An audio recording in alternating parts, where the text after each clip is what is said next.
with George Krobi Asante, is the Deputy National Communications Officer of the NPP. So is as well Dr.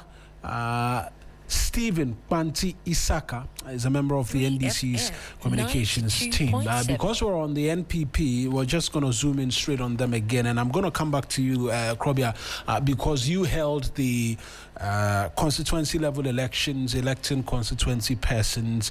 What was it like? How was it all throughout the weekend? There were reports of skirmishes here and there. We had the arrest of Okatachi. We saw him with bloody T-shirt and what have you. And there was concern and chaos in some parts, right? I think in Bantama as well, I had concerns from there. For you as a party, how would you rate what happened this weekend?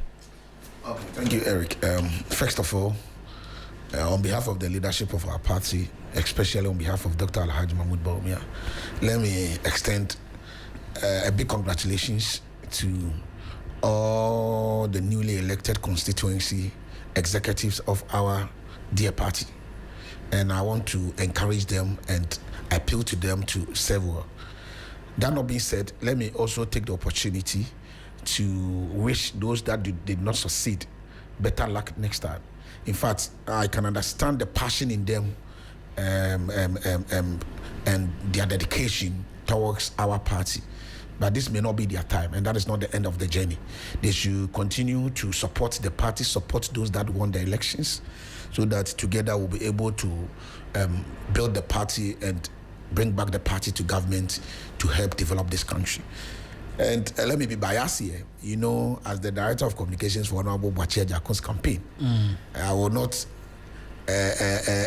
do well if I don't also congratulate the newly elected executives on behalf of Honorable Boakye. So, I mean, I am so happy. Our party, if you have really monitored under the able leadership of lawyer Justin Frimpong Kodia and the current national executive, you could clearly see that the way we used to organize our internal elections and the kind of tensions, confusions, disagreements, infights, and all of that have really reduced. Things have limited. In fact, you cannot run elections of these large numbers and you will not record an incident of this nature. But then, if you look at the elections in its totality, the overall performance, okay, because the elections were conducted in 2 days, Saturday and Sunday. So when you really observe how the delegates comported themselves, in fact, right from pre-election, during the election, and even post-election, during the campaign, you could see that a lot of the executives, aspirants were talking more about issues, what they can do for the party at the constituency level.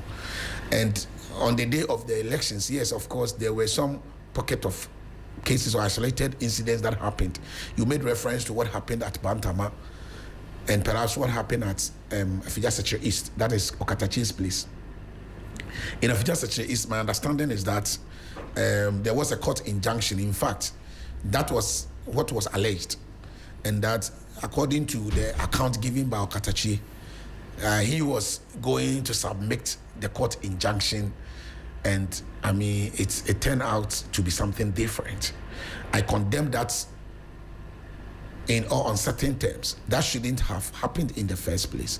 If indeed there was a court injunction, then I do not think that the NPP condone on such, I mean, unlawfulness. I don't know. I wouldn't want to be tempted to take sides here. But we know that if there's a court injunction, an injunction is to actually, I mean, stop an activity to take place. A lawful means of stopping an activity to take place. So if indeed that injunction was procured lawfully, then I would not want to believe that there was an injunction and yet the people went ahead to conduct the elections. Whichever way it is to, we know that, I mean, court bailiffs are usually the ones that also serve such injunctions. Of course, there have been instances I have personally witnessed where individuals are forced or are given the opportunity to submit whatever orders from the court that there is. But whatever that actually occurred, that resulted in what we saw okay, in circulation must be condemned. That is not what the MPP stands for. And whoever is involved in this activity must put his or her face in shame, but put down his or her head in shame. We do not support such unlawfulness, because election is a contest of ideas. Elections is not about sticks and cat axes. It's not about, fighting one another. Okay, I understand that Dr. Techi has intention of contesting that constituency, and the MP may also be running again. But whichever way it is, the two of you must understand that the bigger picture is the MPP. You cannot, by your actions and inactions, destroy the very thing that you are aspiring or contesting to lead. So whatever it is, I think this shouldn't have happened in the first place. But let me also be honest here. When I saw the videos, I wasn't happy how the police handled the situation. In one of the videos, I saw a lot of blood flowing through Okatachi. In some of the videos, there was somebody that the police had arrested and they were beating him mercilessly. I don't think that is right. Whatever the issues may be, like I said, I cannot sit here and speculate. Right. But whatever the issues may be, the optics that it gave wasn't that good enough. I understand Ghana Police Service, they are very professional when it comes to their work. But I don't know what might have occasioned that action by the police. But whichever way it is, it must be condemned. And I expect that the party would actually put a committee in place to investigate that matter. Well, I was seeing that the General Secretary has issued a statement that 23 constituencies had their elections put on hold due to various disputes. Officer is one. Injirisi Amman from, there was a court order there too, I think Injirisi. English Amman from. Yeah, selected this place, former place, yeah. So a number of the constituencies. And 4 constituencies could not hold elections because of last-minute challenges. Ningo Pram, Echuman Punya, Obuasi West, and then Trobu. It says the National Steering Committee will review election activities in the following constituencies: Ifija Sechere, East Adansia Sokwa, Bantama, Asante Achim Central. All of these areas could not see an election as well. You say all of these are normal and it's part of the electioneering process. I am not saying it's normal. These are activities that involves a large number of people. And I am saying that if you want to compare this with the previous elections, whether NDC, MPP, realize that this happens to be one of our best. Whatever pocket of issues or isolated cases that actually came up, those that need to be investigated, I am confident and I'm trusting the MPP leadership, Justin Kodia Frimpong, that he will surely do that. Like I mentioned, whatever that might have occasioned what happened, that unfortunate incident that happened at Ifija Sechere East, the Okatachi Free Fire and my very good friend, Honorable Mavis in Kansan Boadu's constituency, needs to be investigated so that the party can actually take the necessary steps or measures to ensure that whatever that went wrong is restored. As for some constituencies that we deferred elections, perhaps there are issues. As a political party, before we go into such elections, we want to ensure that everybody is okay with the album. Everything is set. There's free and fairness. Everybody who has interest in contesting. For instance, in the case of Injirisi, about 205 people were taken out of the album. That is the understanding we had. So the General Secretary of the party actually put a committee together to meet with the leadership of the constituency and the stakeholders so that they will fashion out ways and means so all the stakeholders can come together and then the elections will take place. So by January, we've conducted the elections Saturday, Sunday. A number of constituencies are done. Just a few constituencies that are yet, a handful of constituencies that are yet to be conducted. But this kind of infights, issues, it's part of the politics. But we've been able to actually minimize such incidents. But I think the national leadership deserves some credit for a human job done. Doc, let me come to you. What you've made of the party's constituency elections and their readiness for 2024. George says, I mean, some of these things is all parts. And you in the NDC, you're readying yourselves for internal elections as well. And so you'll be careful to want to outrightly condemn. That is taking the wind from my sail, but it's okay. Listen, the venerable professor once said, "Do fear sem." So I could have started. I could have started fear sem. But listen, it just shows an inability to govern themselves. You know, they're not ready for governance. This is a party is that how you prefer to see? This is a party that cannot govern themselves internally. How would then go to their stretch of trying to govern the country? They're not ready for power as yet. So let them stay where they are at the moment, which is in opposition. Right. The second one is the blatant disregard for the judiciary. There was a clear case where they were not meant to hold elections, but so they're now putting themselves over and above the judiciary here. And then there's that bit of the thuggery and the use of weapons and so on and so forth. It doesn't bode well. It just shows a party that believes in the use of snatching ballot boxes and guns. Listen to but there's a clear alternative here, and the clear alternative is the NDC. Just at the corner. You're going to watch it. The clear, so the clear alternative is the NDC here. But listen, there's a story building analogy here, all right? When you want to build a story building, you start with the foundation, then you put up your pillars, and then you build from. What the NDC, the MPP have done here is to build the story building and then to come down and lay the foundation. And that is the problem they are having. But long may the confusion continue, because the more they do this, the better it is for us as a party. Right. Interesting position by Doc there. Now that we've taken all of the NPP conversations out of the way, I'll come to you, Doc, now on the subject matter of Galamsey. Where are we in the fight against Galamsey? Because there's a question of the rights of an individual as well in the fight against illegal mining, off the back of what happened in Chibi this weekend, where there's a demand that the security persons be investigated because they opened fire on unarmed individuals and injured some of them. But generally, where are we on the fight against Galamsey? Well, I would start off by, saying that we in the NDC are absolutely committed to the fight against Galamsey, because we know that it is existential to us as a country.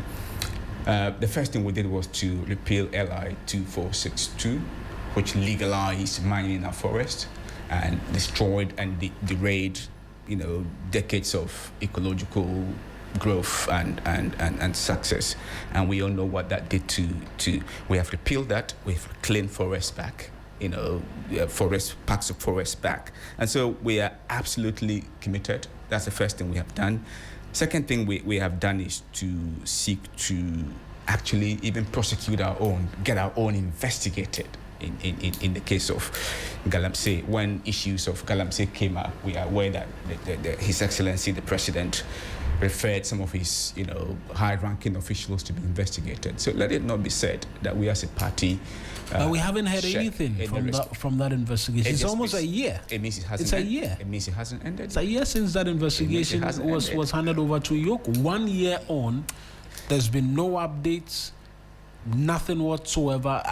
So will it be fair to even want to add that as a badge of honor that we refer our people to EOCO for investigation? I suppose so. That is a badge of honor we would want to carry, that we as a party do not shield our own. And so if you know the story of Aboagye, we in the NDC do not shield our own. We're not clearing agents, which we saw under some other regimes. Okay, so when our own break the law, we make them face the music. So it's ongoing. If we haven't heard anything, there are two ways we can look at it. That it's a complex case and it's ongoing, or there was nothing there to be seen. So look, and in the case of NIMOS, we have equipped NIMOS with everything they need to be able to fight Galamsey. We have actually changed the leadership of NIMOS.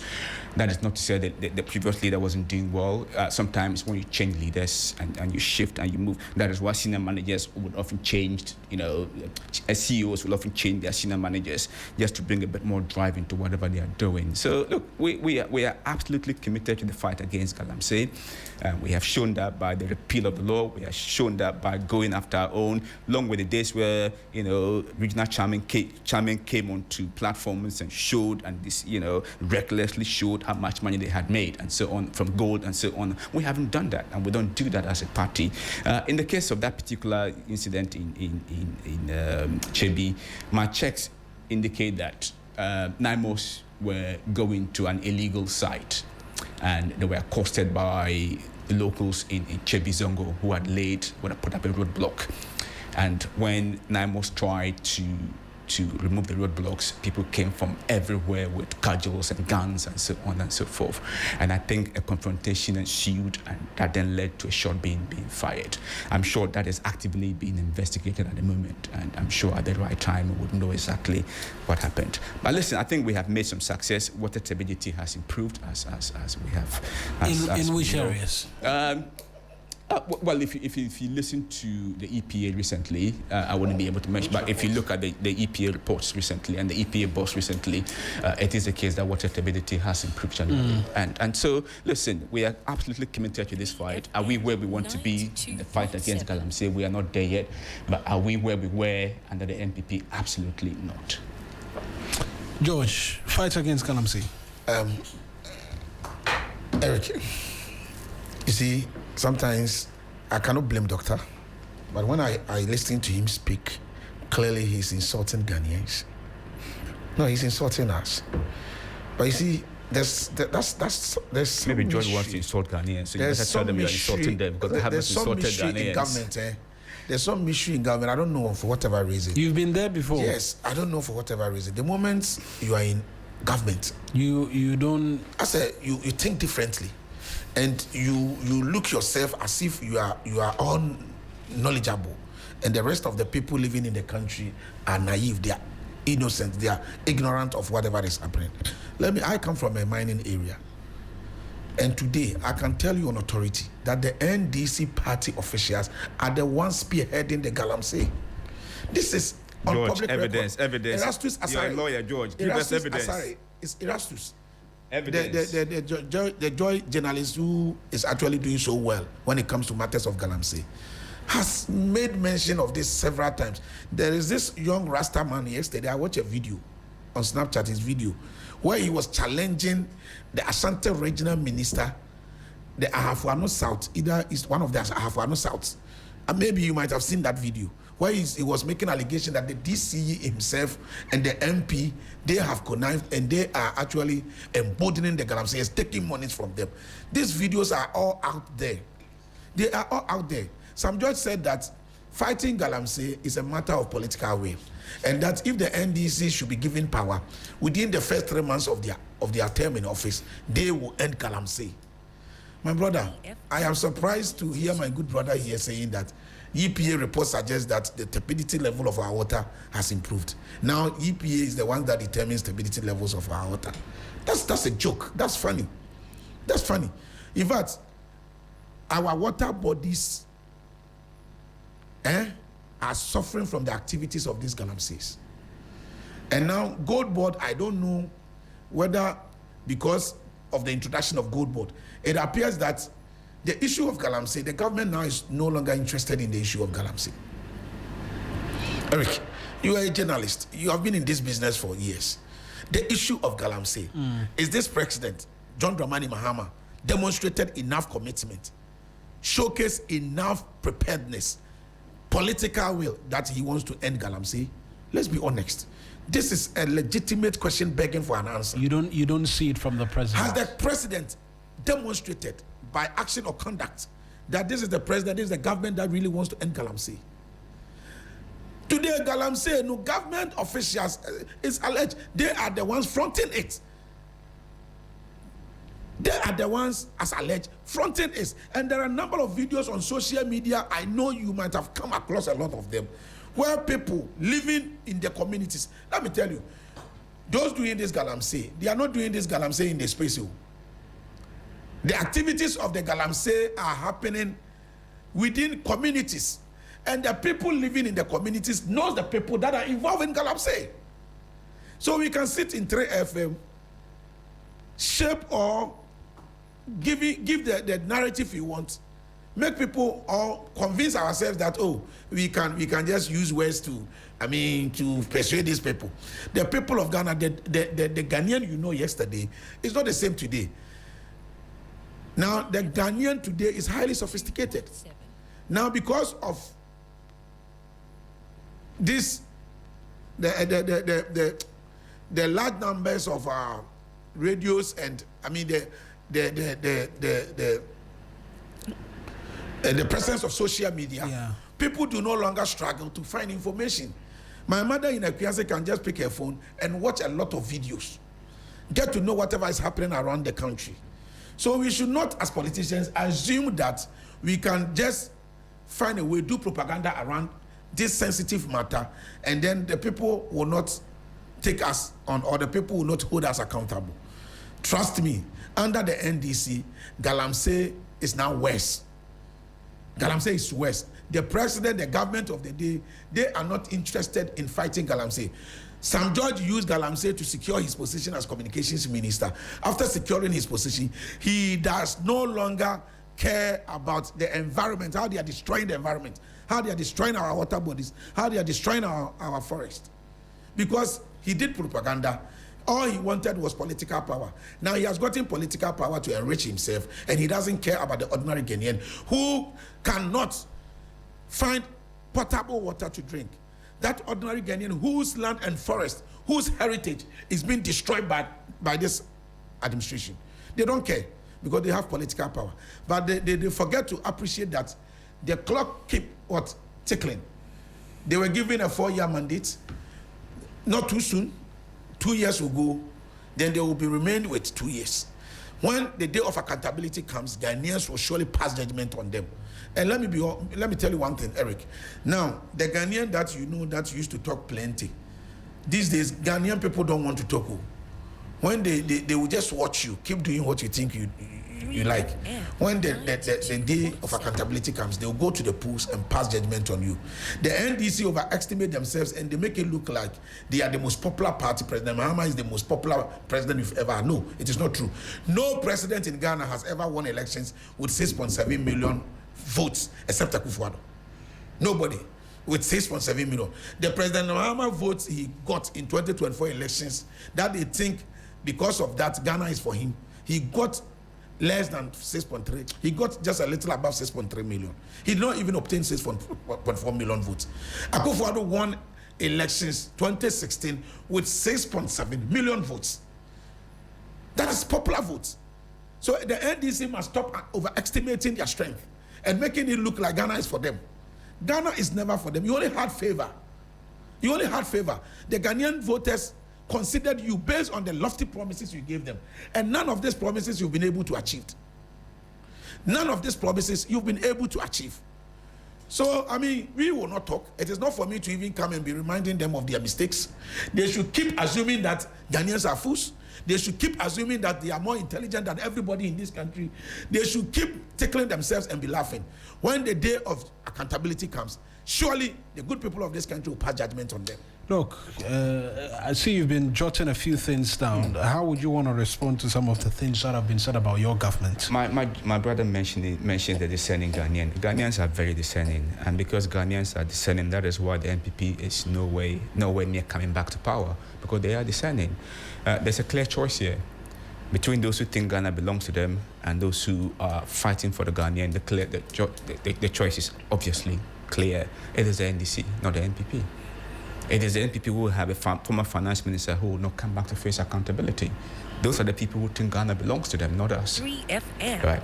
Listen, again, you talk about the EPA, who else is meant to tell us about stability of water if it's not the EPA? That is their core mandate. That is their job. And in February 2026 this year, they piloted, schemes, and we are aware that the stability is beginning to improve. But again, let it be put on record that only one government legalized mining in our forests, and that was the NPP government.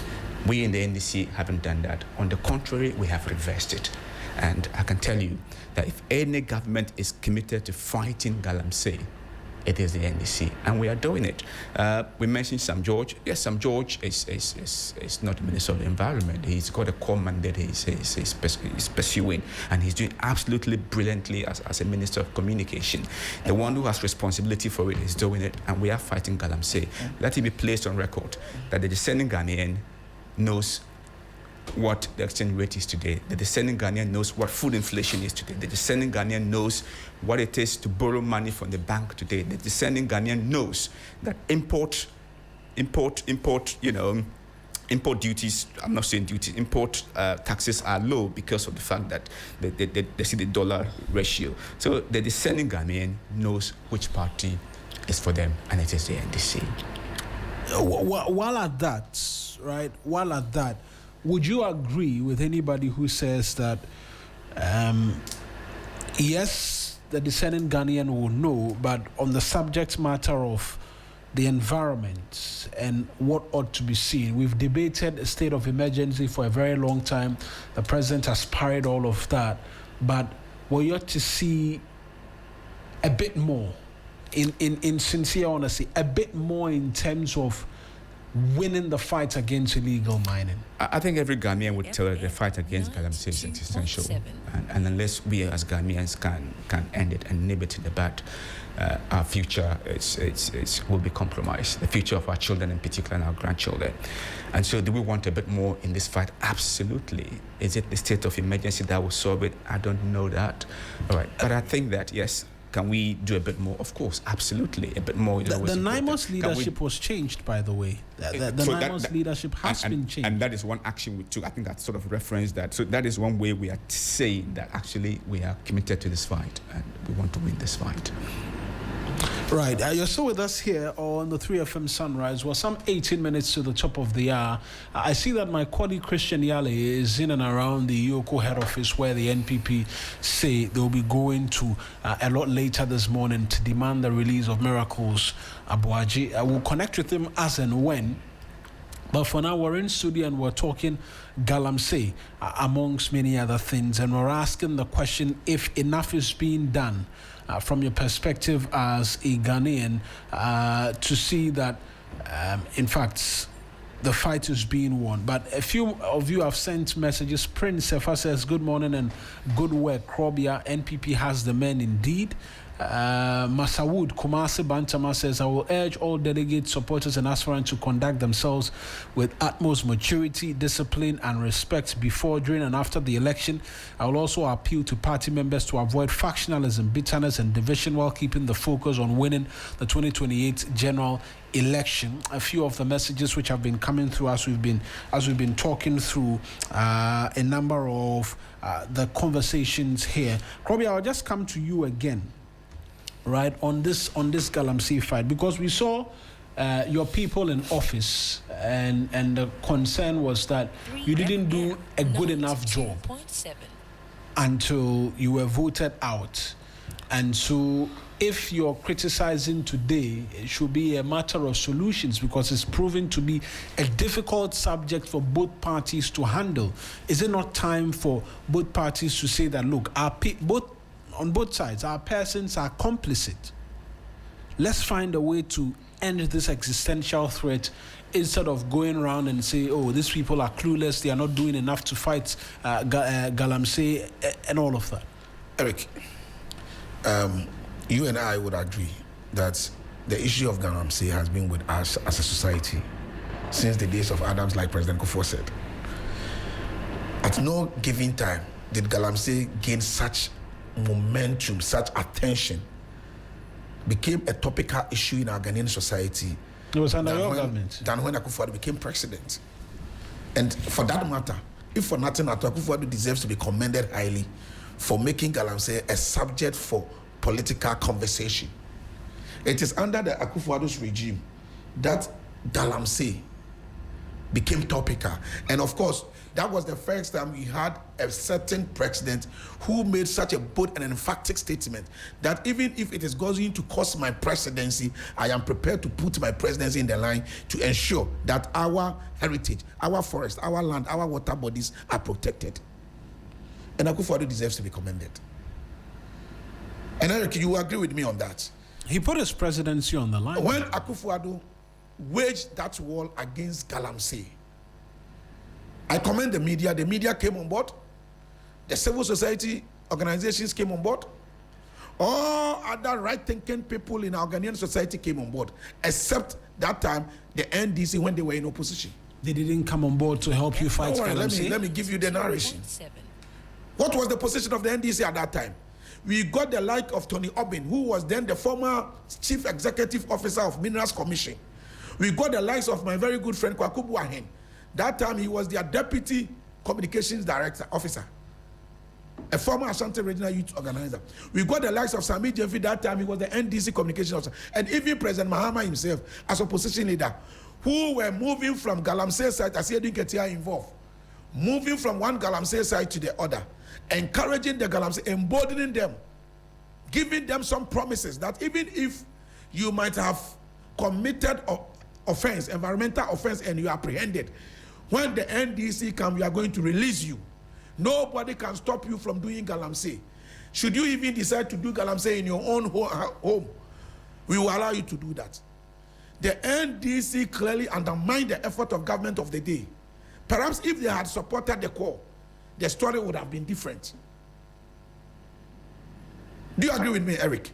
Perhaps if they had supported that clarion call by His Excellency Akufo-Addo that time, perhaps the story would have been different, because we could have gotten a more united front. We could have built consensus. We could have sat on a round table to actually mitigate the menace of this Galamsey. But out of political expediency, and just as it is usual of NDC, they rose against the efforts of the government. And of course, Akufo-Addo held the bull by the horn. Akufo-Addo's administration implemented a number of policy strategies in combating Galamsey. Operation Galam Stop, Operation this, Operation that. All of this. Of course, when you want to fight something that has been there since time immemorial, you will succeed at some point. You will not succeed. You will come back to the drawing board. You review your strategy. But the fight against Galamsey could not have succeed without the effort of all Ghanaians, especially the key stakeholders. So when you have the government of the day doing everything humanly possible in combating the Galamsey, then you have the leading opposition party urging and encouraging, embodying Galamseyers. What do you think the outcome will be? Let's be honest here. What do you think the outcome would be? But of course, whether you like it or not, the record cannot be shortchanged. The record, the effort, the actions by Akufo-Addo's government can never be underestimated. Akufo-Addo's government did a number of things. He showed clear commitment. He demonstrated his readiness in fighting Galamsey. And that was the reason why in elections 2020, a number of MPs lost their seat, especially those... But I'll stop you there. It wasn't as a result of Galamsey. We did the fact checking here. Eric, it wasn't a result of Galamsey. There are a number of factors that could account for somebody losing a seat. But you cannot, nobody can tell me, no researcher can tell me that Galamsey did not play a role in elections 2020. In fact, I can speak to that a bit more because, I'm on TV as well, and we did a lot of work in relation to that in the lead up to elections 2024. We did the research, both independently and as well from other sources. Galamsey could not be directly pointed for the results in the seats. Whatever it is, that is not even the bone of contention. That's not even of any essence to me. I am saying that there were efforts by Akufo-Addo's government that nobody can dispute. Nana Dankwa Akufo-Addo made Galamsey an issue for conversations within the Ghanaian society, and that is commendable. That is my position. Again, the NDC gave a number of promises. They embodied the galamseyers. So you cannot come and tell the galamseyers that come and vote for me. When I come, I will leave you to do your galamsey. And after securing political power, you want to come and tell them that they should stop. So that will not work. Then that aside, Dr. Muhammadu Bawumia in his manifesto, go and pick Dr. Bawumia's manifesto for election 2024. You clearly understand that this was the man that really had what it takes to end the issue of galamsey. Let me give you a number of the proposals that he tabled before the people of Ghana. Dr. Bawumia recognized the fact that the issue of galamsey is about land degradation, right? It's about land degradation. And why do you think that is about land degradation? It is so because the miners do not have data.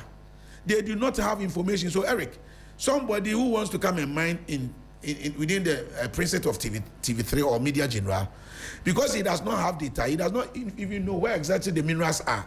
So you pick an excavator, go to Onua FM studio. Try and error. Come to 3FM. Later we'll move to TV3. By the time you realize the whole environment is destroyed. Dr. Bawumia, having recognized that, said that he, as the president, would ensure that he will be intentional. He would invest a lot of money to Geological Survey Department and Minerals Commissions so that they will do a lot of geological survey. They will do a lot of prospecting for us to be able to have at first hand data. So when you come and you are given a concession, Eric, you know that the minerals are positioned in this studio and that you will not need to go and be destroying the whole environment, acres of land, before you are able to mine. That was the first point, that he was going to actually invest a lot in Geological Survey Department and Minerals Commission. Then two, the system or the mechanism that the miners are using, the use of mercury. I am coming from a mining area. I've been a two-term elected assembly presiding member. I know the mercury they are using have a lot of health implications. And in the end, they are not even able to attract a certain good percentage of the gold they are looking for. Because the mercury, I think they can only extract about 35%, and the remaining 65% will go wasted. Right. So we introduce what we call the gold catcher machines. And through the collaboration between the government, Dr. Bawumia, like the government, and then Community Monitor, they actually introduced the gold catcher machine, which of course will help us to extract about 95%, and it is mercury free. When you go to Peru and all other mining countries, those are the technologies they are using. Now, His Excellency Dr. Alhaji Bawumia also proposed that there will be a special mining bank, a dedicated bank that will provide funding for the miners. And all of these small-scale miners are going to put together under cooperative bodies. They will be given the technological, they will be given the technology, the required technology. They will be supported with funds. They will be given training. They will prepare them to appreciate environmental issues, so that this issue of galamsey, the people are dying every day, and now will be a thing of the past. Right. Those were some of the proposals Dr. Mahmoud Bawumia was giving that were intended to actually address this galamsey issue. Thank you. But what was the position? What was the proposal by the NDC? Thank you. They had nothing to tell us. Let me go to Doc because you've been speaking for a while. Doc, you have the final word. Yes, it was under their watch that LI 2462 was passed. Yeah, indeed. All right, and that, while that in itself didn't increase galamsey, what it did was embolden people. All right, it was under their watch that the presidency was hinged on fighting galamsey, but in the end, he never gave it up, even though he lost the fight miserably. It was under their watch the excavators bore wings and flew, and we never saw those excavators. It was under their watch that people were cleared. People who were said to have been engaged in galamsey were cleared. All right, they were not even investigated at all. They were just cleared. All right. Under the NDC, look, we have taken a couple of steps to do it. Protection, NIMOS, we've changed the leadership of NIMOS. We've supplied more equipment to NIMOS. The blue water agents are out there doing their jobs, okay? We have also introduced decentralized mining, it's sort of licensing, so you don't have to come to Accra to get licenses. They have moved close to the local area, so they can actually get their license, and the local people have been involved in doing that. And so that means that if the local people object, you don't get your license, okay? In addition to that, we have also institutionalized. Gold Board, for example, will not buy gold from illegal miners. Gold Board is going to track where they buy their gold from. All right. Don't forget that the fight against illegal mining have cost us some of our best men in this country. When we lost Omani Boama and Mutaka and the others, where were they going? It was this fight against Galamsey. So let it not be said anywhere that the NDC is not committed to the fight against Galamsey. If for nothing, we have done more than the NPP ever did in the fight against Galamsey. And like I've said, it's cost us some of our best men, some men on there who were actually presidential material going forward. Again, we can also see that we have also reclaimed the forests, all right? Those red zones, no-go areas, 9 have been reclaimed. Look, we have a 4-year mandate, and we are prosecuting this diligently, and I can assure you that at the end of the 4 years, there will be a different story to tell in the fight against Galamsey. But are we where we want to be? Absolutely not. But are we worse than we were? No, we are better than we were under Akufo-Addo. Interesting. Gentlemen, thank you very much for joining me in studio. That's George Kpanti Issaka. He is the Deputy National Communications Director of the NPP, joining us in studio this morning. And so is Dr. Kpanti Issaka, is a member of the NDC Communications team. Gentlemen, thank you very much for joining me in studio. Thank you very much.